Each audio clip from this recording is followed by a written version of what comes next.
আসসালামু আলাইকুম। দেশ এবং দেশের বাহির থেকে যে যেখান থেকে আমার এই প্রতিবেদন দেখতেছেন সবার প্রতি আমার শুভেচ্ছা এবং অভিনন্দন রইল। আশা করি সবাই ভালো আছেন। আজকে আমি চলে আসি আমার ভুট্টা খেতে, যেটা আমি প্রতি বছর বা প্রতিবারের মতোই ভুট্টা সাইলেজ করে থাকি। ভুট্টার গাছ বয়স আমার প্রায় 1 মাস হয়ে গেছে, আর 2 মাস অপেক্ষা। 2 মাস পরেই আমি ভুট্টার সাইলেজ করা তৈরি করব।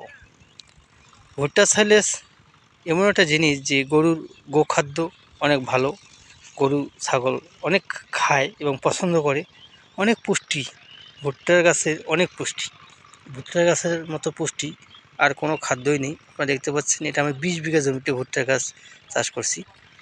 ভুট্টার গাছ 1 বছর যাবত আপনি বাসায় রেখে গরু ছাগলকে খাওয়াইতে পারবেন।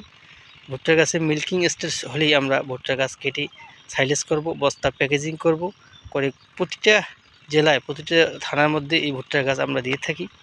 এই ভুট্টার গাছ হচ্ছে একটা খুবই সুস্বাদু খাবার, যা গরু ছাগল খাইতে পছন্দ করে, স্বাচ্ছন্দ্য বোধ করে। ভুট্টার গাছ আপনারা দেখতে পাচ্ছেন যে কীরকম ফলন হয়েছে ভুট্টার, আমার গাছের অনেক ভালো ফলন ভুট্টার গাছ দেখতে পাচ্ছেন। যদি কোনো খামারি ভাইয়ের সাইলেজের প্রয়োজন হয় তাহলে আমার এই প্রতিবেদন দেখবেন, স্ক্রিনে নাম্বার দেওয়া থাকবে, ডিসক্রিপশন নাম্বার দেওয়া থাকবে। আপনারা যোগাযোগ করলেই ভুট্টার সাইলেজ আমরা দিতে পারবো। সেটা যদি আপনার ভালো লাগে অবশ্যই লাইক করবেন, ভিডিওটি যদি ভালো লাগে লাইক করবেন, কমেন্ট করবেন এবং সাবস্ক্রাইব করে আমার চ্যানেলটির সাথেই থাকবেন। ধন্যবাদ।